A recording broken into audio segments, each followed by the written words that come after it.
Dear students, this is the third part of our C++ 2 mark questions with answer.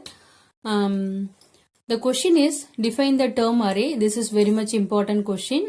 You have already studied what is an array in C. In the same way, an array is a group of related data items that share a common name. An array reserves continuous memory location to place the values consecutively. The types are one-dimensional array, two-dimensional array and multi-dimensional array. One-dimensional array, we will have one subscript. For example, the square bracket here is called as subscript. One-dimensional array has only one subscript. Two-dimensional array, it has two subscripts, and multi-dimensional array more than two subscripts. We will call it as multi-dimensional array. In this diagram, this is one-dimensional array. Then this is two-dimensional, then this is three-dimensional or multi-dimensional array. In the same manner, we can create n number of subscripts with the multi-dimensional arrays. This is very much important question in any programming language. The next question is, list the various control structures in C++.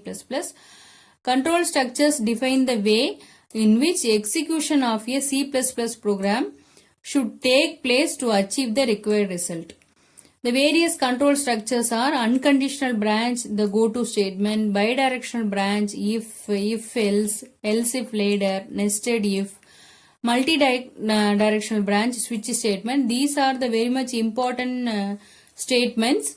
These are very much important control structures in C++.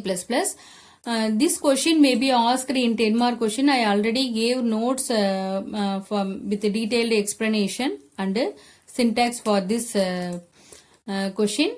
In 2 mark question, they may ask what are the various control structure or list the various control structures in C++. Okay, this syntax of any statements like goto statement or if else, any statements, the syntax may be asked. Write the syntax for if else statement, write the syntax for a switch statement, write the syntax for goto statement. The syntax may be asked in 2 more questions. So study well the control structures. It is very much important question in C++. For both 2 marks and 10 marks as well as for 5 marks. They may ask only if statements in 5 mark question also. Okay, the next question is, what are the repetitive or looping or iteration statements in C++? Iteration is the process of executing a part of program for a finite or infinite number of times.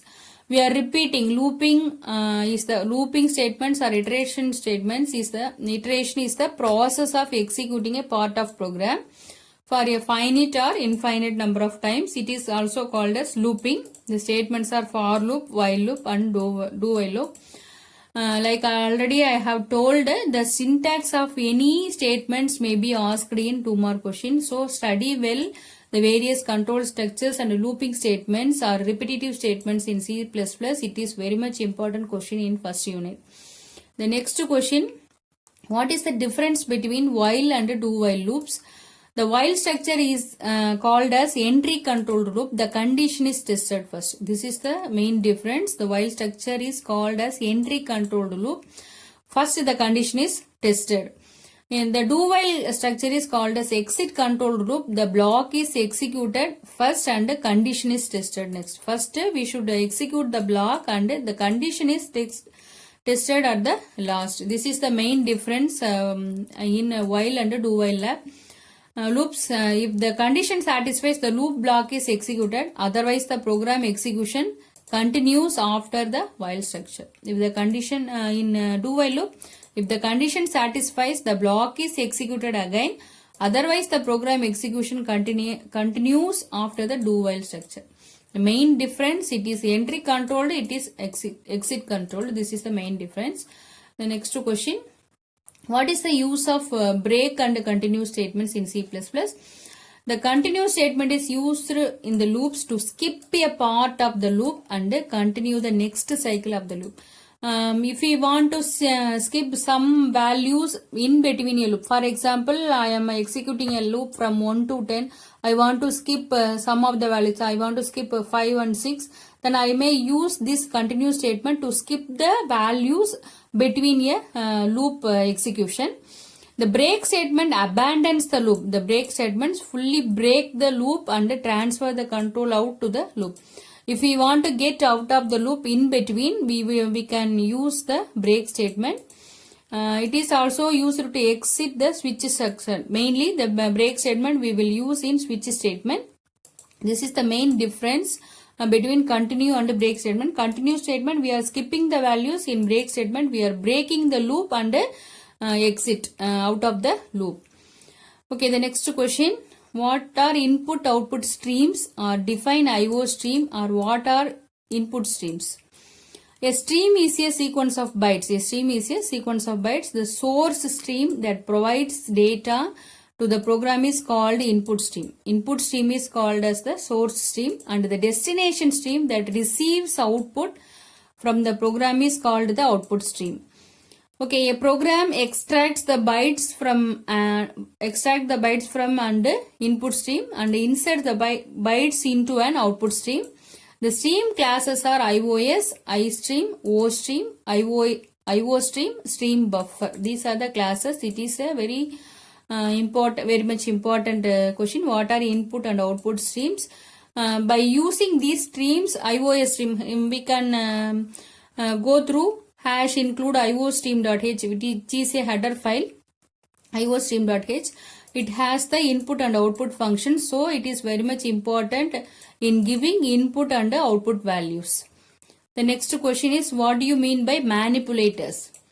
Manipulators are operators used to format the output. Manipulators are operators used to format the output. There are number of predefined manipulators present in the header file iomanip.h. If we want to use some manipulators, we should use iomanip.h header file. 2 or more manipulators can be used as a chain in one statement.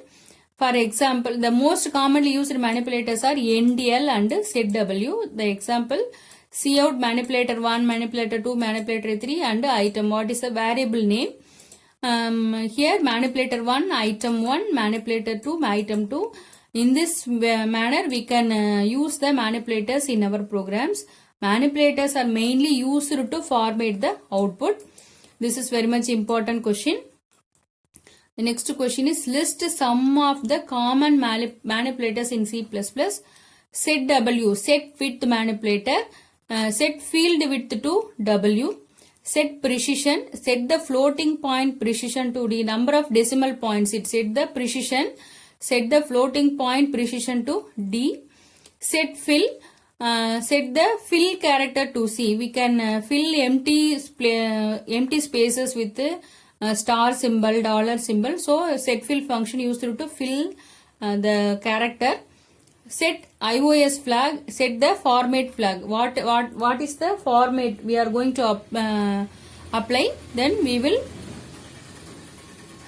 give in format. Reset IOS flag, clear the flag specified by. These are the main manipulators used in, common manipulators used in C++. The next question, write the syntax of setW manipulator function. setW manipulator, it takes integer type of variable as its parameter. The parameter specifies the width of the column. Mainly setW manipulator is used to set the width, number of characters. In this example, cout setW3, then 10. Then we are setting the output. The output will be of 3 characters. It is the use of setW operator. Then the last question. Write the syntax of NDL manipulator. The NDL manipulator, when used an output statement, causes a line feed to be inserted, new line character. It has the same effect as using the new line character /n. For example, the statements cout string m, then m variable NDL. These statements will display 3 lines of output, one for each variable. For example, if you want to get the output in different lines, we should use /n or NDL. both are has the same effect. Okay, thank you students.